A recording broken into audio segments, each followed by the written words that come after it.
এর মধ্যে doctor involved আছে, আমি কাজ করব, আমার তো মানসিক শান্তি দরকার। আমি জানি না আমার পাশের ছেলেটা অপরাধী কিনা, আমি কিভাবে কাজ করব? শুধু একা মমতা ব্যানার্জি এটা আটকাতে পারবেন না। প্ল্যান্ড সার্জারি হয়তো কিছু বাদ যাবে, এটা হতে পারে, কিন্তু অন্যান্য সমস্ত ইমার্জেন্সি সার্জারি, ইমার্জেন্সি সার্ভিস কিন্তু সিনিয়র ডাক্তাররা দিয়ে গেছেন। তারা 24 ঘন্টা না খাওয়া ভুলে দিয়ে গেছেন। আমি অনেকের সঙ্গেই কথা বলেছি, এরা কেউ করেনি এরকম গল্পটা নয়। এই তথ্য লোপাটটা যদি উনি না করতেন, আজকে এই সিচুয়েশন আসতো না। চালান হারিয়ে গেছে, এবার চালান একটা বানিয়ে নিতে কতক্ষণ, আপনার ব্যাকডেট দিয়ে কি বানাবেন, হয়তো অনেক কিছুই বানাতে পারেন। কেউ একদম যদি হাতুড়ির বিশাল করে বাড়ি মারে, আদারওয়াইজ এমনি পেলভিক বোন একটা ওই রকম বয়সের মহিলার ভাঙবে না। একটা বয়স্ক, খুব বয়স্ক, যার একদম অস্টিওপোরোসিস হয়ে গেছে, তার ভাঙতে পারে। রোড ট্রাফিক অ্যাক্সিডেন্টে ওই রকম ধরনের মানুষের পেলভিক বোন ভাঙতে পারে। আপনি হঠাৎ করে একটা পেলভিক বোন রেপ করতে গিয়ে ভাঙতে পারা সম্ভব নয়। আরে ওনার তো সরকারি চাকরি, উনি মুখ্যমন্ত্রী হয়ে আছেন, উনি ওনার কি এটা সরকারি চাকরি না বেসরকারি চাকরি? আরে একবার চাকরি পেলে কিছু যদি দলদাস আর চোরটা তৈরি করা যায়, তাহলে তো তাকেই ওখান থেকে নামানো মুশকিল। পিএম ঘুঘুর বাসা বানিয়েছিল, হ্যাঁ 100% বানিয়েছিল, তোরা তো আরও বেশি বানিয়েছিস। এর পরের বিচারটা তোদের কোথায় যাবে সেটা দেখ। তিলোত্তমা সবের উপরে খুব আনন্দের সঙ্গে দুর্গোৎসব করা সম্ভব নয়। নিশ্চয়ই দুর্গা পুজো হবে, উৎসব হয়তো হবে না।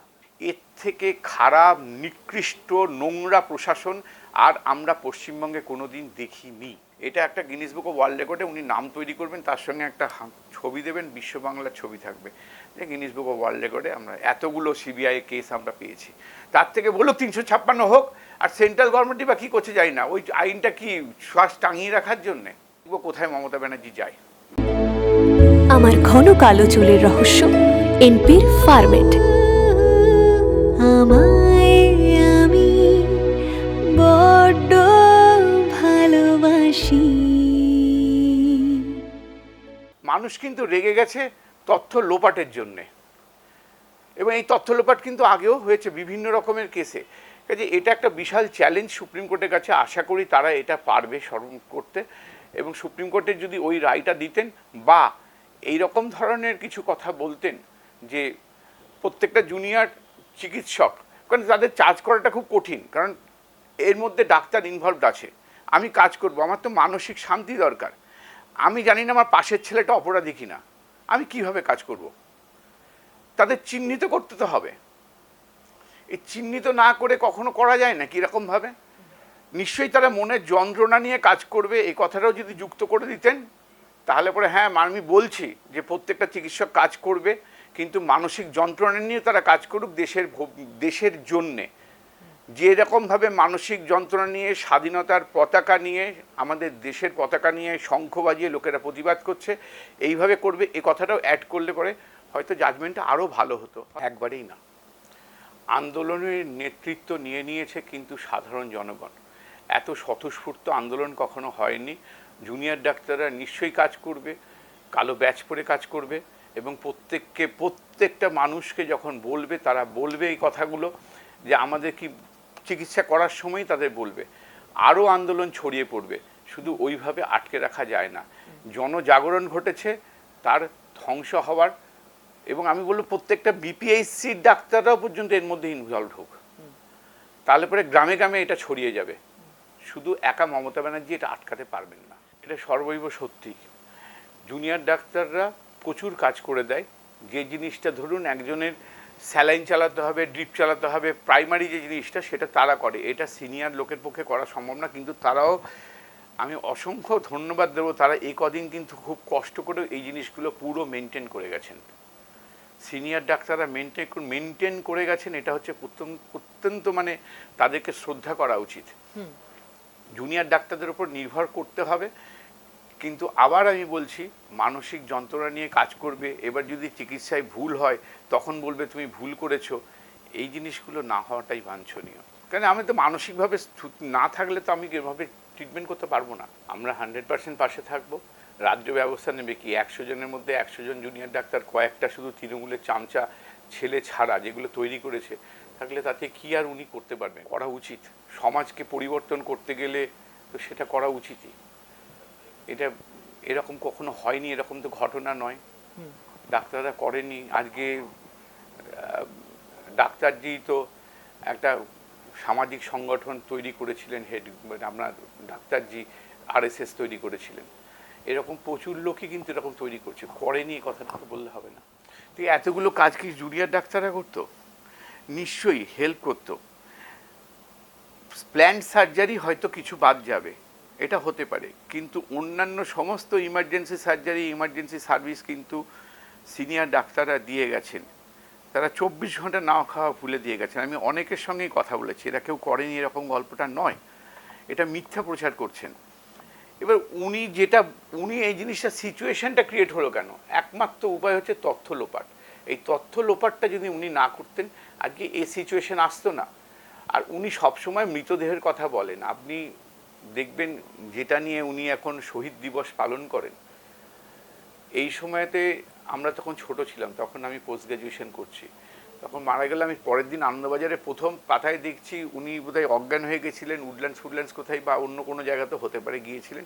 প্রথম ওনার যখন জ্ঞান ফিরল, বেরিয়েই প্রথম জিজ্ঞেস করছে কতজন মারা গেছে।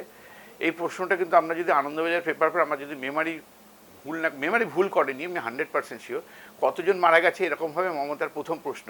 উনি সবের ওপরেই কিন্তু রাজনীতি ভালোবাসেন, কাজে এই কথাটা বলছেন এটা সর্বৈব মিথ্যে, ওইভাবে না। তা আমি যতদিন না হচ্ছে তার আগে কি মারা যায়নি, তার দুটো স্ট্যাটিস্টিক্সে দেখতে হবে। দেখুন, এটা তো প্রথম থেকে হচ্ছে তথ্য লোপাট, ময়না তদন্ত সম্পূর্ণ রকমভাবে বিকৃত করা হয়েছে। যে লোকটি আরেকজন যে লোক ছিল, যে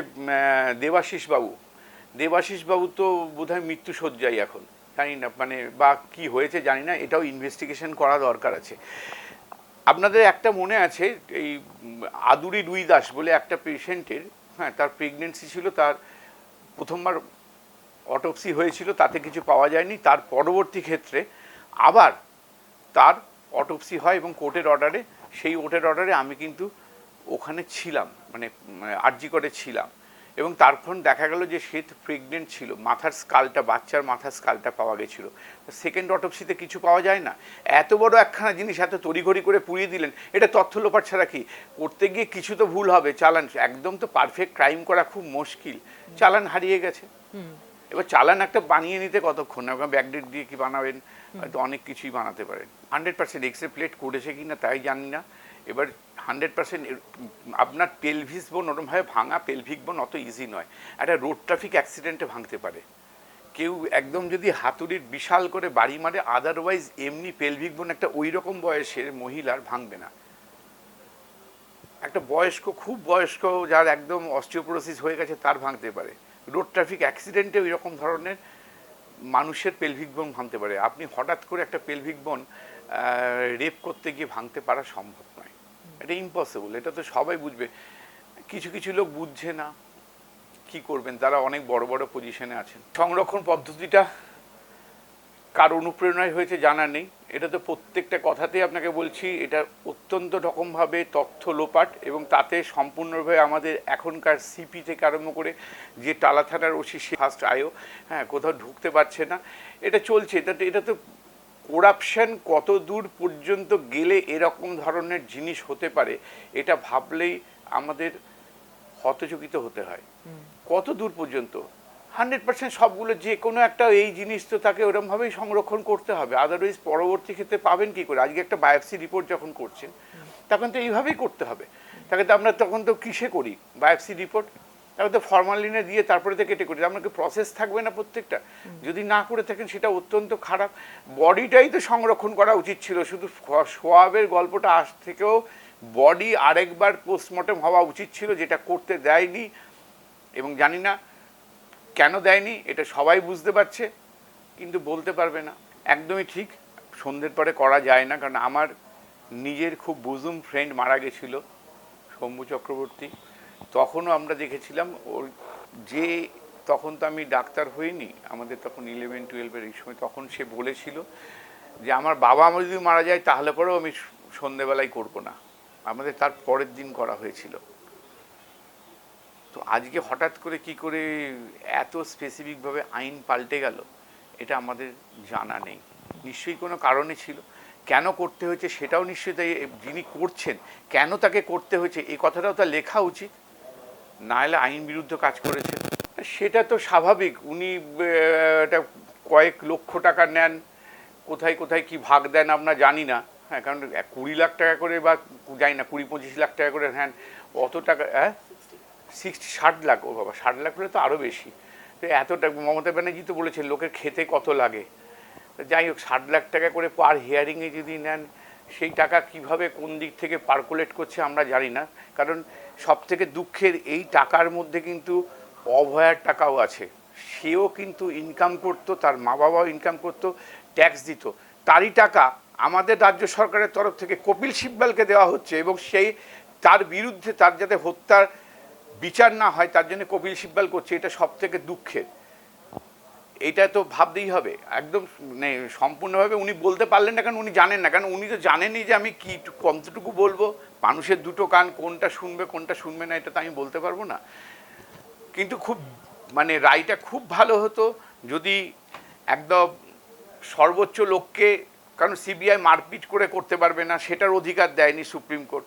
মারতে পারবে না, শুধু ইনভেস্টিগেট করতে, শুধু মানসিকভাবে তাকে বার করতে হবে। সুপ্রিম কোর্ট মানে এইটাও রায় দিল না যে তার সঙ্গে ডাক্তারদের জয়েন করতে হবে, আরও কিছু লোককে তুমি ডাকো, ডেকে তারপরেতে মানে আরও মানে সুপ্রিম কোর্ট এইটুকু যে রায় যে সব থেকে টপ যারা বদমাইশ বলে মনে হচ্ছে এগুলোকে সবগুলোকে অ্যারেস্ট করে আপনি ইনভেস্টিগেট করুন, সে যেই হোক না কেন, আমাদের দেখার দরকার নেই কো। তাহলে পরেও কিন্তু মানুষের একটা আস্থা থাকতো সুপ্রিম কোর্টের উপরে। এই রায়টা মানতে হবে, কিন্তু অত্যন্ত দুঃখের সঙ্গে মানা হচ্ছে। আরে ওনার তো সরকারি চাকরি, উনি মুখ্যমন্ত্রী হয়ে আছেন, উনি ওনার কি এটা সরকারি চাকরি না বেসরকারি চাকরি? আরে একবার চাকরি পেলে কিছু যদি দলদাস আর চোরটা তৈরি করা যায়, তাহলে তো তাকেই ওখান থেকে নামানো মুশকিল। এই চাকরি খাওয়া অতটা ইজি নয়। আর এই কথাগুলো বলার কি মানে হয়? সিপিএম ঘুঘুর বাসা বানিয়েছিল, হ্যাঁ 100% বানিয়েছিল, তোরা তো আরও বেশি বানিয়েছিস। এর পরের বিচারটা তোদের কোথায় যাবে সেটা দেখ। সত্যি মানুষকে অসম্ভব ধন্যবাদ। ম্যাক্সিমাম মানুষই কিন্তু এই কষ্টটা তারা মেনে নিয়েছেন। উৎসব, দুর্গোৎসব সবসময় সবের ওপরে হয়, কিন্তু সবটা হচ্ছে অসুর নিধন করা হয়। কিন্তু তিলোত্তমার সবের উপরে খুব আনন্দের সঙ্গে দুর্গোৎসব করা সম্ভব নয়। নিশ্চয়ই দুর্গা পুজো হবে, উৎসব হয়তো হবে না, এটা প্রত্যেকটা মানুষই জানে। তিলোত্তমার কথা মানতে হবে প্রত্যেকটা। আমি পুজো উদ্যোক্তাকে বলবো, তিলোত্তমার এইটার উই ওয়ান্ট জাস্টিস, প্রত্যেকটা কর্মকর্তাকে বলবো তোমাদের এতে লাগিয়ে রাখো, যাতে এটা দূর দূর পর্যন্ত পৌঁছায়। এছাড়া কোনো অপশান নেই। মানুষ যখন জেগেছে তাকে আরও জাগতে হবে, কারণ তাদের আর হারাবার কিছু নেই। এর থেকে খারাপ, নিকৃষ্ট, নোংরা প্রশাসন আর আমরা পশ্চিমবঙ্গে কোনো দিন দেখিনি। এই কথাটা উনি বলছেন, দেখুন স্বাভাবিকভাবে সিবিআইয়ের কাছে সব প্রমাণ লোপাট করে সিবিআইয়ের কাছে যান। তার থেকে বাবা বলে দিক না, বাবা 356 করো, আমি পারছি না, ছেড়ে দাও, সবটাই তুমি সেন্ট্রালের কাছে যাও। সেটা বললে তো আরও বেশি ভালো হয়। শুধু একটা আইসোলেটেড এইটা সিবিআই, এটা কতগুলো সিবিআইয়ের মামলা আজ পর্যন্ত কোনো গিনিস বুক অফ ওয়ার্ল্ড রেকর্ডে নাম উঠবে? একটা রাজ্য সরকারের আমলে কতগুলো সিবিআই হওয়া হয়েছে, কি হয়েছে না হয়েছে আমি প্রত্যেকটা জানি না, কিন্তু হয়েছে তো। এতগুলো যে সিবিআই হলো, তো কী লাভ হচ্ছে? এতে এই সরকারের আমলেই হচ্ছে। গিনিস বুক আপনারা একটা তথ্য নিয়ে দেখুন, আমি জানি না কতগুলো টোটাল হয়েছে, তবে যাই বলুক না কেন এটা একটা গিনিস বুক অফ ওয়ার্ল্ড রেকর্ডে উনি নাম তৈরি করবেন, তার সঙ্গে একটা ছবি দেবেন, বিশ্ব বাংলার ছবি থাকবে যে গিনিস বুক অফ ওয়ার্ল্ড রেকর্ডে আমরা এতগুলো সিবিআই কেস আমরা পেয়েছি। তার থেকে বলো 356 হোক, আর সেন্ট্রাল গভর্নমেন্টই বা কী করছে জানি না, ওই আইনটা কি শ্বাস টাঙিয়ে রাখার জন্যে? আর কতদিন পরে এরকম হবে? বাঙালি একে ট্যাক্স দেয় না? বাঙালি তো ট্যাক্স দেয়, সেই ট্যাক্স তোমরা এনজয় করবে আর তোমরা কিছু করবে না? এটা হতে পারে না। আমি প্রত্যেককে বলবো যে ওনাদেরকেও বলবো এই জিনিসটা করা দরকার। শুধু এই ছোট ছোট একটা করে সিবিআই হবে না। আর একটা জিনিস বলবো, তোমরা কালো ব্যাচ পরে প্রত্যেকটা পেশেন্ট দেখো, যারা যারা নাগরিক মঞ্চের বিভিন্ন লোক আছে, তোমরা যখন পেশেন্ট দেখবে বাইরে, তারা আউটডোর যখন থাকুক, তারা হয়তো বোঝাক, আপনি যেটা বললেন যে তাদের বুকে তারা বোঝাক, এরকমভাবে যদি তারা প্রত্যেকটা লোক বোঝাতে শুরু করে মানুষকে, তারপরে দেখবো কোথায় মমতা ব্যানার্জি যায়।